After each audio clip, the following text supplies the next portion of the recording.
Hello, students. Welcome back to your computer science class. I am Mrs. Jenny Shah, and today we will begin chapter number 3. The first two chapters of computer science is a revision of grade 11.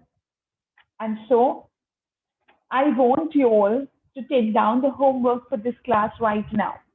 In your Python practical books, you're going to complete up to page number 26. That is the first two chapters, practical work. Whichever question is a problem to you, you will get back to me on a Padlet. This Padlet, I'm going to attach the link on this video, and this is going to be a Padlet we use throughout the year. Throughout this year, during any video or during any practical class or during any program, if you find any problem, you are going to upload the picture and the problem on that Padlet. And I will reply to you over there. And in this manner, all of you can see and learn from each other. Okay? So we are going to introduce Padlet in our learning. Okay, let's begin.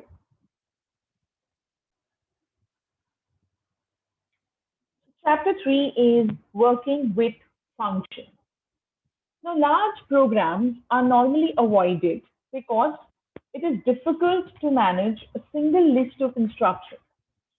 A large program is so broken down into smaller units, and these units are known as functions. Now, let's say, for example, we have this task that we have to do. Let's say we need to code a Python program to calculate student results, and there are 30 students. So that means in this program, we will read the student's name. We will input all the marks. We will calculate the total marks of the student, and then we will calculate the percentage. After calculating the percentage, we are going to assign a grade to the student. And finally, we are going to prepare the report card, present the report card, because we will do some presentation skills. We will indent the report card in a manner with the name, standard, roll number, division, and then, the subject name and the subject mark. So we will be working on the presentation skills of the report card also. So this is the work that you have to do as a programmer. Let's say you've been given this work. Now, right now, what you can do is you can make a little program and you can run that loop 30 times and your work is going to be done. So technically, your program is not long and you're only running the loop 30 times and your program is done. But there's a catch to this. The problem is the loop will run directly. That means once you start the loop to run 30 times, you can't stop it in the middle after 10 students and say, wait, I need to finish this and then other 10 and then stop. Or for that kind of a thing, you will have to, write the loop for 10, make the loop run for 10 students and then do a little bit of the other coding work. Again, copy the loop down for the next 10 students, again, do some work and again copy. My point is basically the loop will run at one go. So all 30 students, all the work will be done at the same time. In case the 30 students are coming at different times to you, maybe all of them are not going to give you, the input name, standard, roll number together. Then what are you going to do? So when you make a function, this function can be called on demand. This function can be called on demand. So function, just like you make a loop and you make the loop run like 100 times or 10 times or 30 times by mentioning the number or, giving a condition. Over here, I'm going to write down these codes of reading the marks, inputting data, calculating marks, percentage, assigning, and displaying the report card. And I'm going to put all these code in a function and I'm going to name that function. So The advantages of using a function is number one, it is reusable piece of code, so you will reuse it. Because you're using the function, it will reduce the program size. Now you don't need to put three loops of 10, 10, 10 students. You can just put the code in a function and call the function as and when you want. Because the program size will become small, finding the error in the program will become much easy. The code will become much, much more efficient. The program will take less time to run, so less program runtime. And function will also help you all to break your big complex problems into small, small modules. So large programs should be avoided. And so this large program is broken down into smaller units known as functions. So a function is a group of statements that are represented by a single unique name. These work on the user input and they often return data values. This is a small definition I have put together. You can change this according to your, however you want. So a function is a named unit of a group of program statements, and this unit can be invoked from other parts of the program. The most important reason to use functions is to make program handling easier, as only a small part of the program will be dealt at a single time. So we are avoiding ambiguity. Another reason you can use the function is to reduce the program size. Functions make a program more readable and understandable to the programmer, making the program management more easy. So function can also be called as a sub-program that acts on data and often returns a value. In this chapter, we are going to learn about functions. How does this function work? How can we create our own functions? And how we can use functions that are created by us. Okay? Now, types of functions. You can say function have, there are four types of functions. That is user-defined functions, built-in functions, lambda functions, and recursion functions. Now, we are going to look at, in this year, we are going to learn only three of these. We are going to learn user-defined functions, built-in functions, and lambda functions. And recursion functions. We are not doing lambda functions. Okay, we are not doing lambda functions. So, Python normally comes preloaded with many function definitions, and this we can use as per our needs. We can even create new functions. So, functions can be, can be divided into user-defined, built-in, lambda, and recursion. Now, if you look at built-in functions, this is further divided into two parts, that is predefined functions and functions inside modules. If you look at the predefined functions, these are the predefined functions that are always available for use. And some of these we've already used are len, type, integer, id, input, print. So, for using these functions, you're not supposed to do anything. You just have to write the function name with the open bracket and close bracket. That's it. And normally, if there's a parameter, we are going to write the parameter inside the parentheses. Okay. The next one is the functions that need to be used inside the modules. Now, these functions are also predefined. These are also predefined, but they are in a particular module. And we can only use these functions when we import the corresponding module. So we must import the module to use the functions which are inside a module. Okay. And what are modules? Modules are a collection of functions, classes, consonants, etc. If you remember last year, we had even made a user-defined module and used it, and we had learned three modules: math, date, time, and random. So for example, if I want to use a predefined function inside a module, let's say I want to use the predefined function sin. So I need to first import the math module that will contain the definition of sin, and then I can use it. Predefined function, there are three predefined functions I have explained on this slide. There are many more predefined functions in Python. Okay, so predefined function input is used to read the user input, and by default, whatever input we take from the user, it is stored in a string. Next is the print function. Now, print function helps us to print something on the screen for the user. Okay, so now in the print function, we can use consonants, variables, expressions, and we can also write function calls inside the print statement. We are going to see this in the future, so don't worry.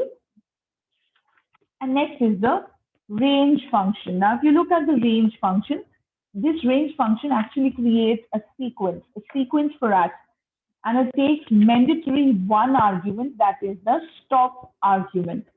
But technically, there are three arguments that we can provide. We can provide start, stop, skip. Okay, so we can technically provide three arguments with it, but only one of it is mandatory. Okay, now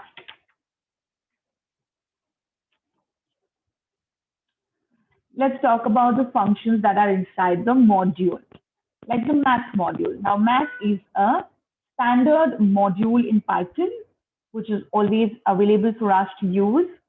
It has a collection of mathematical functions inside this module, and we have to import the math module before we use it. So let's say something like square root or something. So I can say import math, and then I use math.square root and then the number that I want in the brackets to calculate the square root. Now, let's say I have date time. Date time is a module that helps us to work with dates as well as time. So if I say import date time, d equals to datetime.now. Now meaning it will bring the date and time of now, and then I'm printing it on the screen. Random module is very important. It helps us to use numbers in a random fashion. Again, we use import random to import the module, and then random.seed. Seed over here is the function inside the module random. In case you are wondering, how will I know which module, which function is inside it? You can go to W3 Schools and there will be a list over there. There's also a list in your last year's textbook, and there's also a list in your this year's textbook that will help you to identify which programs can be found inside which modules. Okay, modules are very important. There's always a question in the board examination that asks you about it.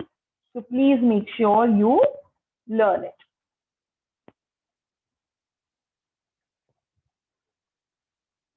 This brings us to the third type of function that we will be learning about this year, and that is user-defined functions. Now, these are the functions that we defined ourselves. These are the functions that are defined by the programmer. As a programmer, you can create your own function. So, when we define a function ourselves, when we design a function ourselves to do a specific task, it is called as a user-defined function. There are some function rules that we must keep in mind when we make a function. Functions, you can think of a function as key doers within a program. A function, once defined, can be invoked or called as many times as we need by using its name. And we don't need to write down the code of that program again and again. Function blocks begin with the keyword def. DEF is the first keyword we use to define a function, which is followed by the function name and parentheses. Parentheses are important when you are defining a function, when you're calling a function. Parentheses will always follow the function name. Any input parameter or argument should be placed within these parentheses. We also define parameters inside these parentheses. The code block within every function starts with a colon and it is indented. So after you write def, def, you give a function name and then you open a bracket, close a bracket. You must end it with a colon because colon will tell the interpreter that the next line has to be indented.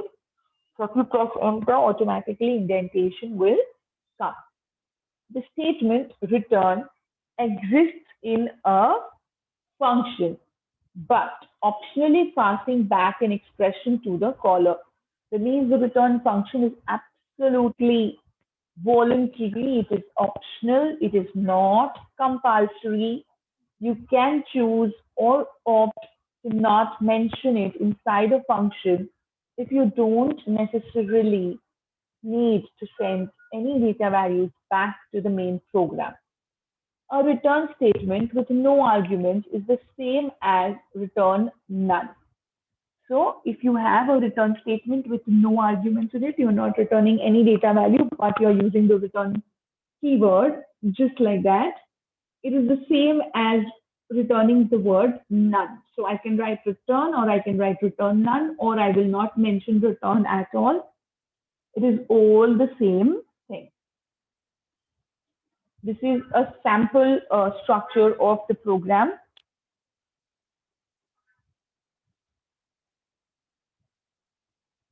This is the syntax of writing the function code.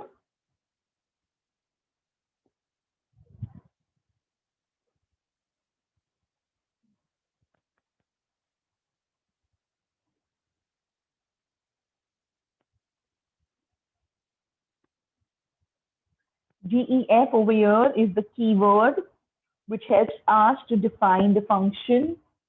Add over here is the name of the function, and x comma y in parentheses are the function arguments. Now these function arguments can also be called as parameters or formal parameters or formal argument. I repeat.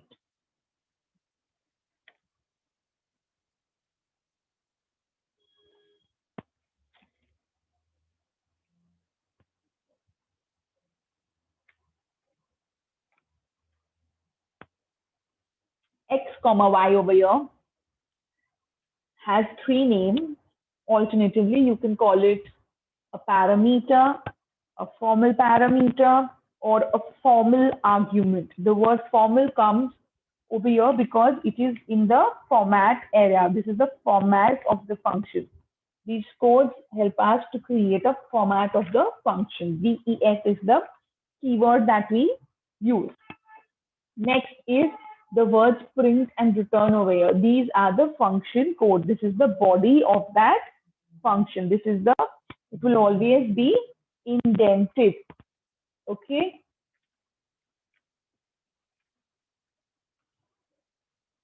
The function name after the parameter must be followed by a colon. This colon will end the function definition, and this colon will also tell the interpreter that the next word, next code needs to be indented. Last line of this function on the screen is return, and after return I have x plus y. That means it is returning an expression.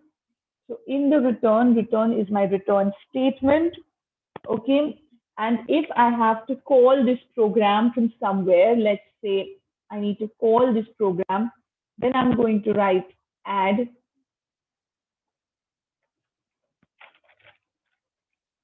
I will write add. And in the bracket, I have to pass two arguments. This will be my argument, this will be my actual argument, and this will be my actual parameter. This is going to be all actual and this is going to be all formal. Over here, I can write 6, 5. Okay, and I can, catch this in a variable. So I can say a equals to add 6, 5. So when I say add 6.5, this is a function call. It will find if there is any definition of a function called add. If they find it, then they will look at my parameters, these arguments, and they're going to put them. So 6, this will become my 6, this will become my 5. And then this is wrong. Okay, this should have been here. So it will say function arguments are x and y. And then finally, it will return x plus y, that it will return 11. And this 11 will come here. So when I say return, my control goes back to the function call, wherever it was called. And when it comes here, the value will go inside A, and now my A equals to 11. If I print it on the screen, it will be visible to my users. Otherwise, it will not be visible to my users. Okay. Another thing I can do is I can also call my function from a print statement itself. So if I want to print it to the user, I can say print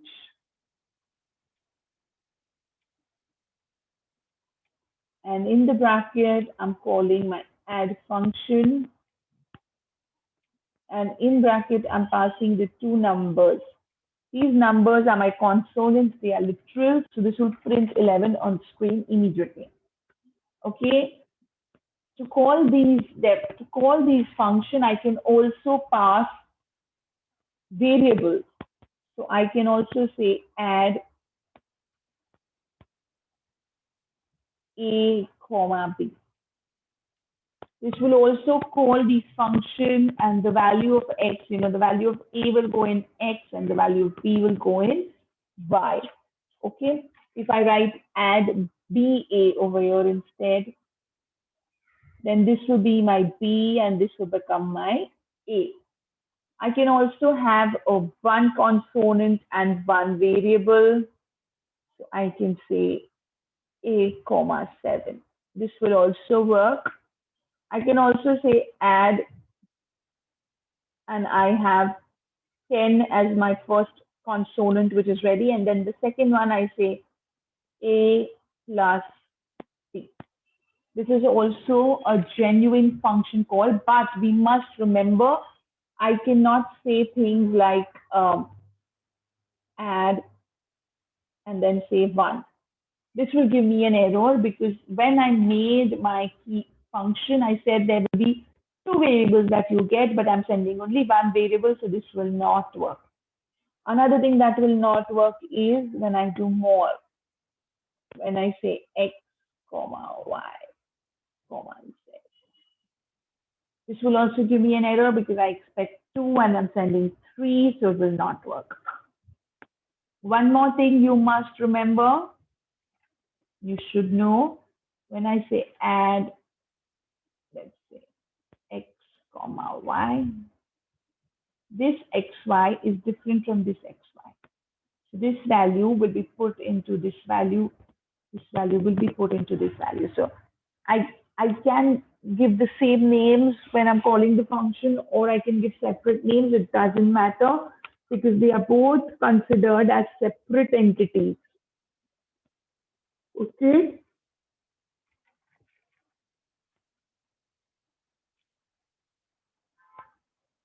Okay. Now what I want you all to do is in your practical books, page number, the first page with working with functions. I'll just project it for you. Okay, this is page number 31 of your practical book. And over here, this is a very small assignment I'm giving you all. There are 4 examples of functions given. Okay, and what I want you all to do is only write the name of the function. Does it take any argument? If yes, what argument it takes? Write the name of the variables, a number of statements in the function body, or does it return any value, and what is it doing according to you? So I'm going to do the first one for you all. Okay, I'm going to do the first one for you all, and the rest you're going to do on your own. Okay, so let's just say function name. The first one is def sub 1 in bracket a comma b colon print b comma minus a equals to b minus a. That's it. So I'm going to say the function name is sub.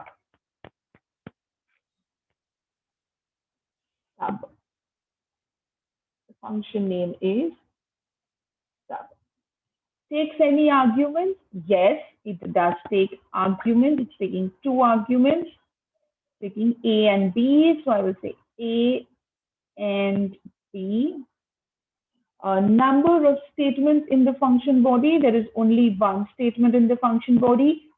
So I'm going to write 1. Returns any values? No, this is not using any return statement.